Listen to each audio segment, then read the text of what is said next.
Welcome to Sisters with Superpowers. I'm Jaye Chase.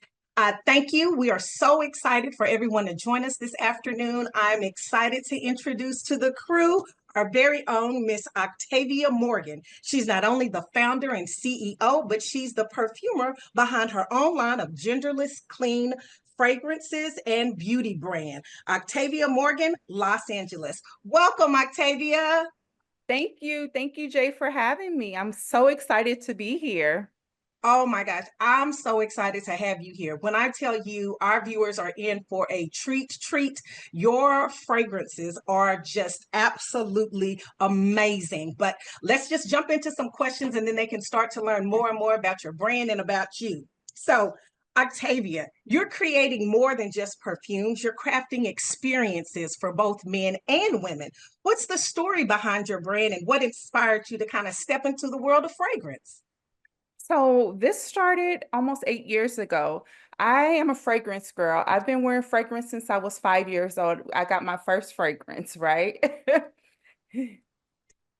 And I started to develop fragrance sensitivity and really didn't understand what was going on. I'm a researcher, so as I was researching, I found that I have fragrance sensitivity. I would get headaches, I would get nauseated, and I would get little whelps on my skin. So actually went to the marketplace to look for a clean or natural alternative Mhm. and couldn't find what it was that I was looking for. Very disappointing, right? Because when we wear fragrance, when people of color wear fragrance, we want our fragrance to last and we want it to project. When we walk in a room, we want it to fill the room up. And when we leave, we want to trail. And I couldn't really find that. So I have a science background and my grandmother was a herbalist. So I had a working knowledge on how to work with botanicals and plant extracts, research, took classes, got a mentor, and came up with the first four in our line. And I sometimes call it a selfish line because those four were only for me. I never intended to put them out into the marketplace.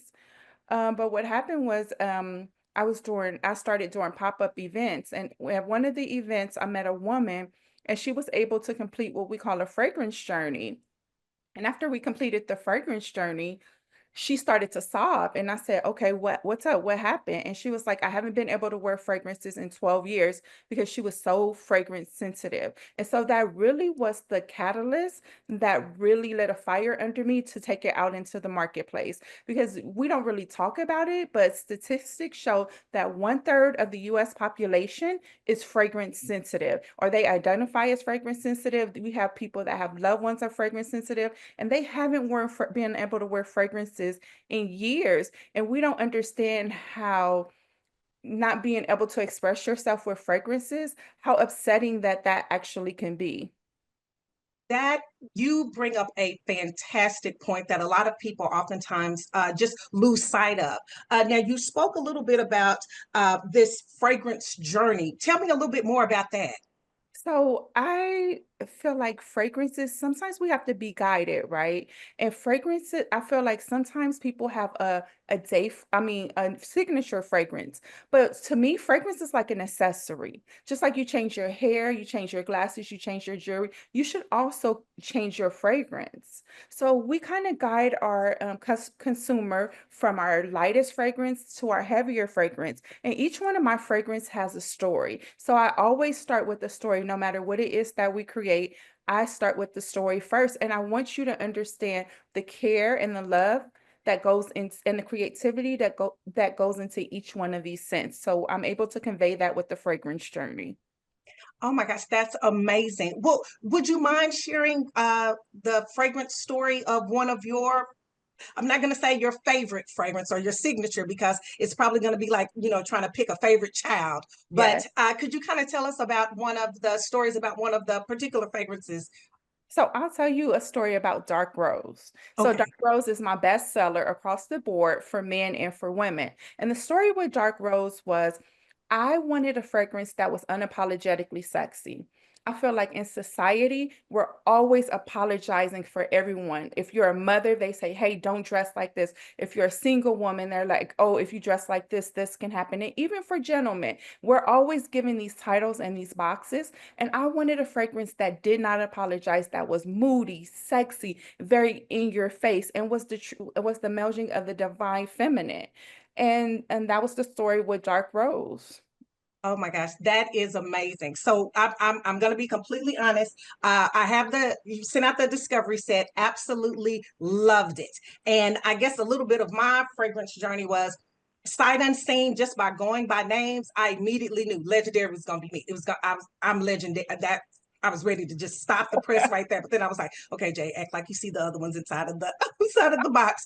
And I smelt it, the different notes. I was just like, it I don't think in necessarily in terms of citrus or floral or woody. I often think of what it reminds me of. You Yeah. know, a legendary kind of came across to me as more of it, as an attitude, as an ambiance, as a, kind of like what you said when you walk past someone, when someone goes, wait a minute, what was that? I immediately caught that. And then I tried again another fragrance, which was Casablanca. I tried that and I was like, wait a minute, I don't need to be wearing this around the house. This is a date night fragrance. This we're not wasting this on the dog, okay? We're wasting this on a really great evening with some friends, or like I said, kind of like on a date night. So that's Mhm. pretty interesting, kind of like how you're talking about how just accepting and acknowledging what the scents kind of mean to you and adapting it to that. So that's pretty awesome to know. I'm excited for our viewers to learn more about your fragrances and again try their own. So how about this?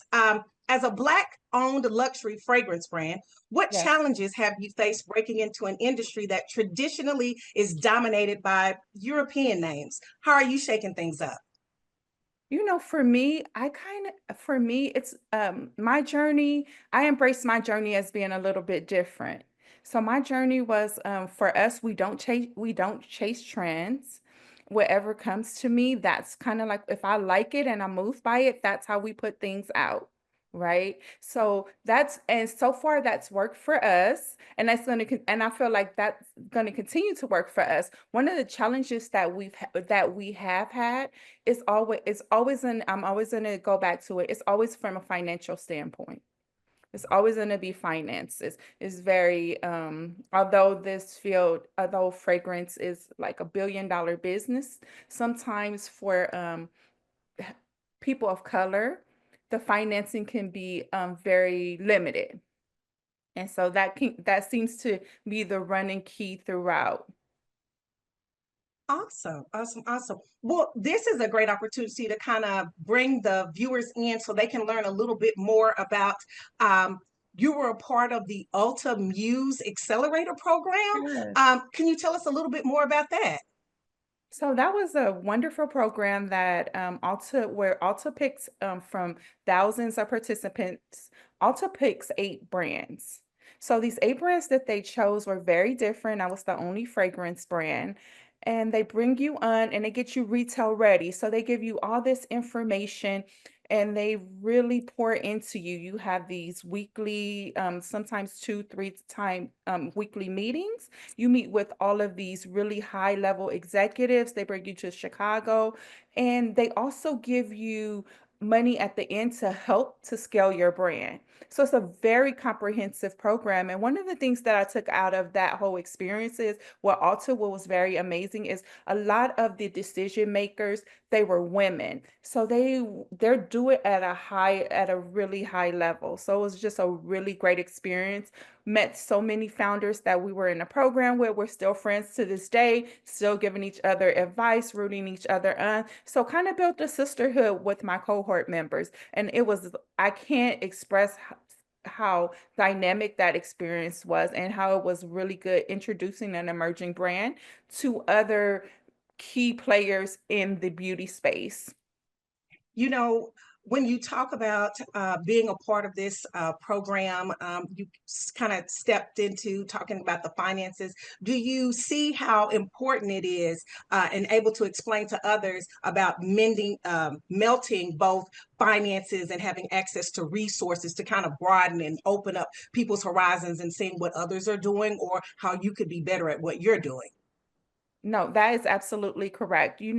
So you get the information, but you need the practical application, right? That's just like with anything, right? We take the information, and with having the resources and the finances at our fingertips, we're able to put that into practice in real time. So it's extremely important that Oh those my. two go hand in hand.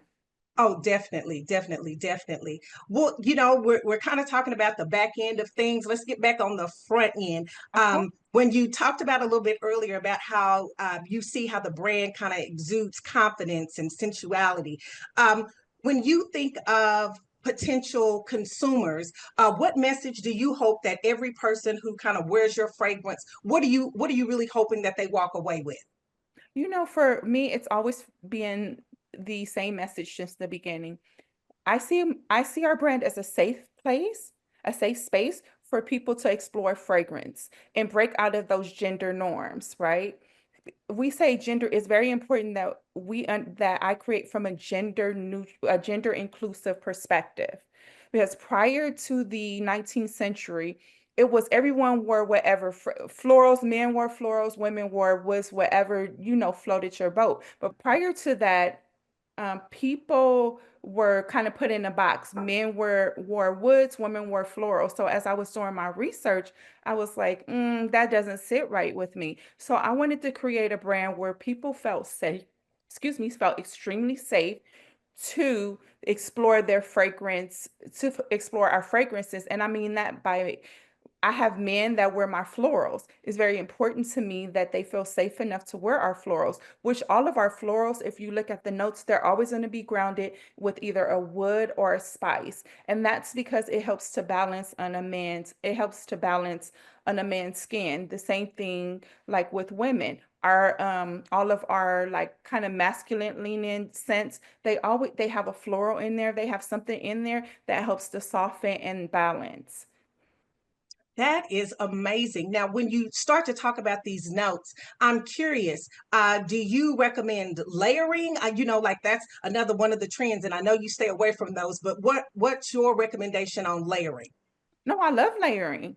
You're Okay. customizing your scent. Layering is amazing. I feel like layering is what is the way to go. You're actually in control of customizing your scent. So every day you can create your own custom scent. I love that. I love that. Okay. So, when you think of layering, how do you normally layer? What are some of your favorite combos? So believe it or not, I have a combo that is dangerous. And that one is dark rose and CL together. Now, I've heard that through the grapevine through some of my customers. They tell me it's a dangerous sit. Watch out. But CL and dark rose together is just the CL gives the dark rose a little bit more depth. So as you Mhm. wear it, it just gets moodier and sexier, and it's really like a statement. And you're gonna get so many compliments when wearing that together, those two scents. Okay, viewers, you heard her. She said dark rose and CL. It's in the Yes, discovery set. yes. Everybody get ready. Everybody get ready for what's about to come next.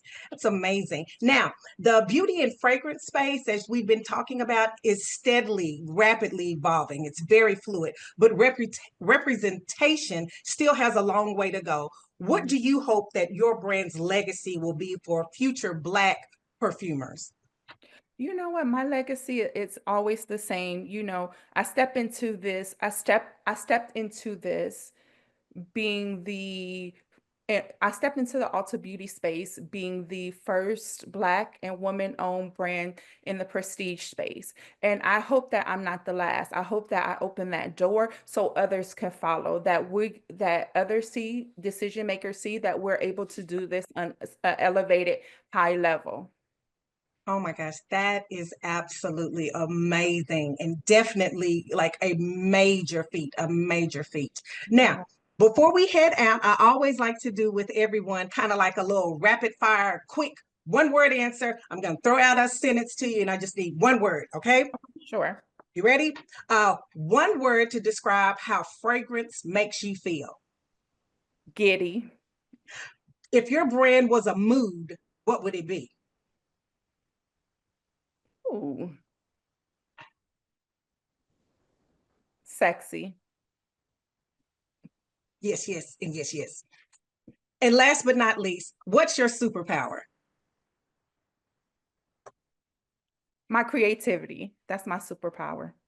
Again, that's the end of our interview. But everyone, I want you to go out, head to Ulta. Octavia Morgan is going to tell you all the details of where you can go to find her fragrances and her brands and all of your social media tags. So let all of our viewers know where they can go and find you and your products. So first and foremost, we have our 4 leading scents in Ulta Beauty, and we're in Ulta Beauty stores, and we're in Ulta Beauty online. I've heard the rumblings and grumblings. So by the time this airs, we're in the middle of an expansion. So we'll be expanding to 600 stores. So we'll have a store near it'll be a store near you. And all our other scents that are not offered at Ulta Beauty, you can go out to octaviamorgan.com and they're on there too as well. My Instagram is Octavia Morgan LA. My TikTok is Octavia Morgan LA. So you can always find us on there. Oh, this was amazing. Thank you for your time. Thank you for your talent. Thank you for your creativity. And thank you for all that's in the discovery set. Have an amazing day, my beauties, and we'll see you guys later. Thank you.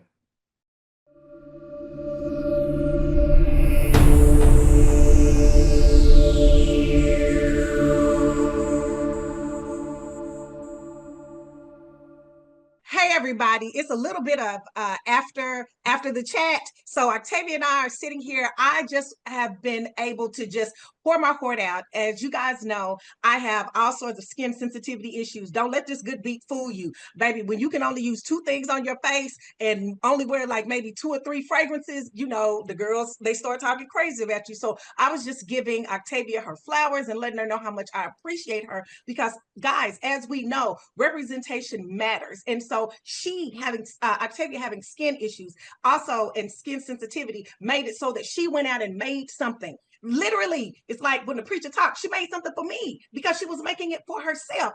I identify in her and she identifies in me. So it's just amazing what you're doing, Octavia. Thank you so much. And like I said, when previous, I do it just not, I come as one, you see me as one, but it's many behind me.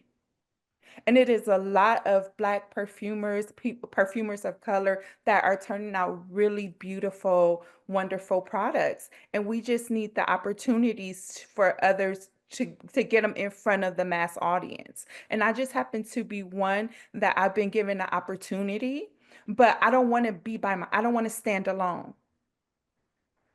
I don't want you to think that I want people of color to understand that you can make a career out of this. This is not just a one-off thing. It is so many different facets of this category where you can make a career out of it and know that you can do it at a high level.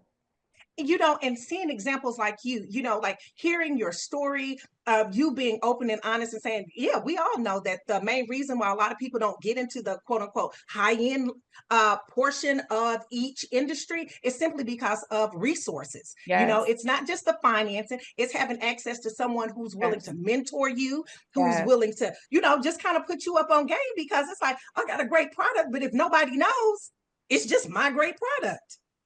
That's exactly true. Like I said, I've been very fortunate that I've met people. When I started, I was a novice. I didn't have any connections. I'm started completely green. However, along my journey, I've connected with people that have connected me. And that's how we've been able to grow and to scale. It's very important to have a network. Even if you look at people and you're like, well, they're connected to this person, they're connected to that person, but you can still make connections. You have to be open to networking. It's very important that you network in the industry in which it is that you want to go to. And once people see that you are sincere, you have a great product, and you come with a great attitude, you will be surprised how many doors and how many connections get made.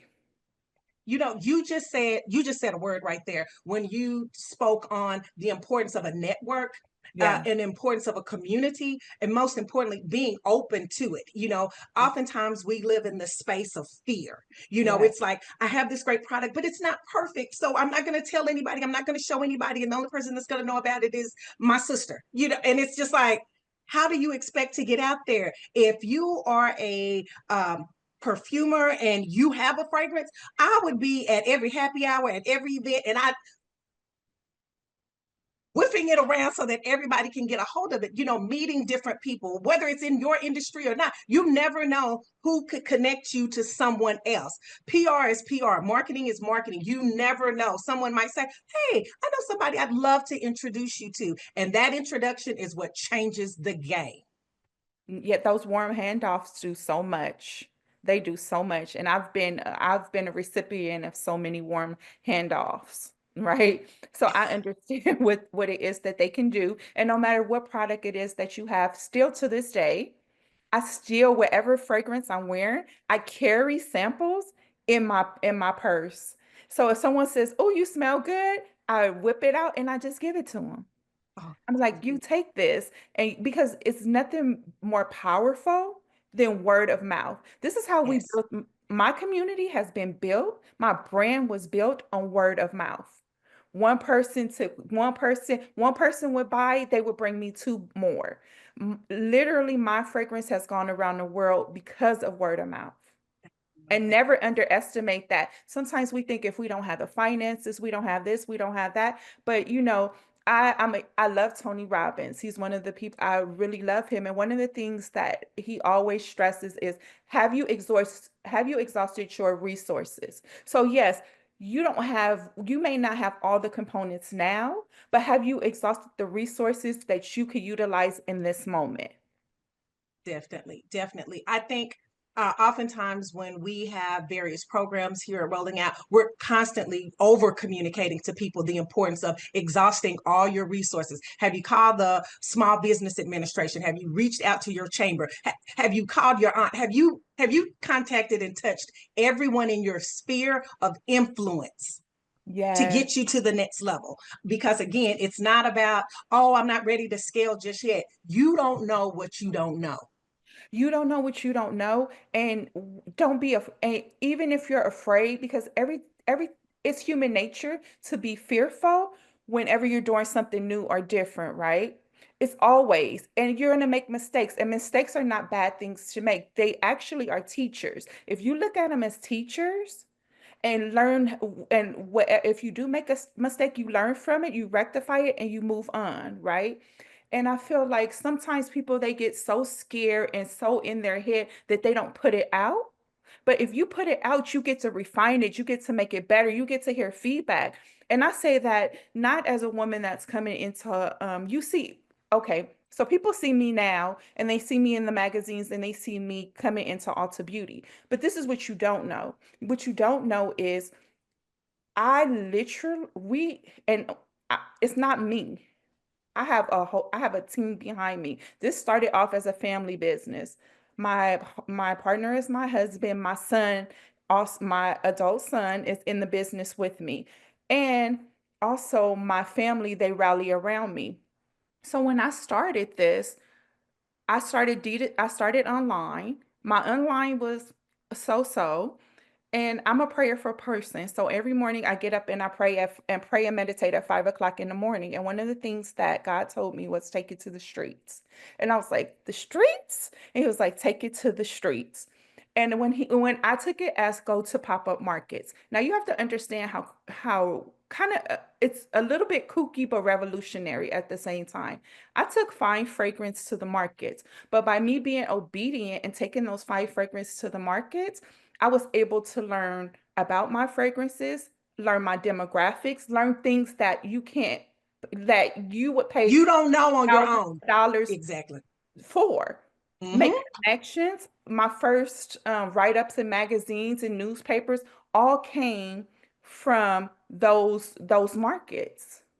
And sometimes we feel like, oh, when we make things, we see them already like on the shelves or whatever. But you have to understand, you have to put the work in, and sometimes it's about the grind. Are you willing to put it all on the line for what it is that you want?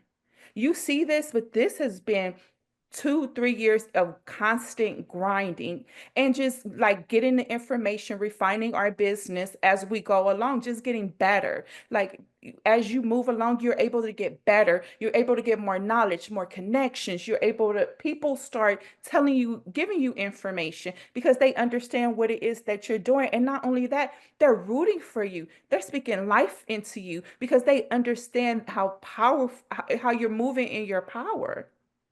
You know, this this just you speaking now is not only speaking life into everyone who's watching this, is speaking life into me, and it's reminding each of us the importance of you got to stay on your grind. You Yeah. sometimes you get up, you start your day with prayer, and then you get ready to take on the day.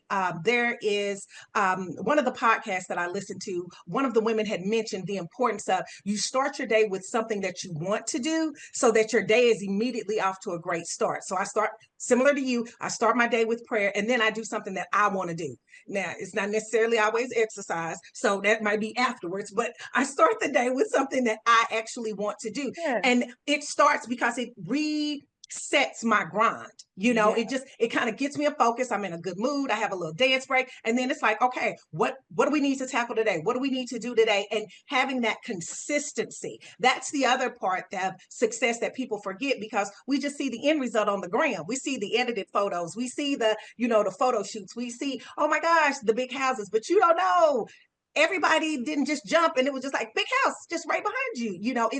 It's a process. It's a process, and sometimes the process can be sped up, and then sometimes the process can be slowed down, and then Yeah. sometimes the process is at a standstill. But you just have to stand in that and know, you know what, this is what we're doing, this is how we want to go forward. So I just commend you for staying on your grind, staying focused, and just creating these beautiful opportunities for not only yourself. You spoke a lot about how people have been feeding into you, but trust and believe you are feeding into so many with what it is that you're saying and what it is that you're doing, and most importantly, what it is that you are creating, you and your team. Thank you so much because that's the biggest part. When I started this, and especially last year, at the top of the year, my prayer was for people to speak life into myself and my brand, right? And in return, if whatever you want, you have to give. And in return, my prayer was for me to speak life into those that I come in contact with, because we know that it's people are always speaking ill of each other and all of these things, but it's so important, especially when you are an entrepreneur and in the business, that you have people around you that are constantly speaking life into you, because this journey is not for the weak. This is a hard journey. It's rewarding, but it's extremely difficult. It's days where it's beautiful and everything is smooth, and it's days where you want to pull your hair out and you're questioning, like, why are we doing this? Why am I doing this to myself? Right. And so that's where the prayer and the meditation comes in, because like we have to fill ourselves up. We have to start our day full because we're constantly giving along the way. And if we start our day full, then when those little depletions come, we won't be at zero by the time the night comes. Oh, that is amazing. Absolutely amazing. Well, again, folks, head to Ulta. Get them all. Get them all, get them all, get them all, get them all, get them all. I promise you, you will be thrilled. And so will whoever you walk past. They will. And thank you again. Thank you for your platform. Thank you for taking the time out and really being very intentional about just setting the vibe, the energy, and the questions. I really appreciate you.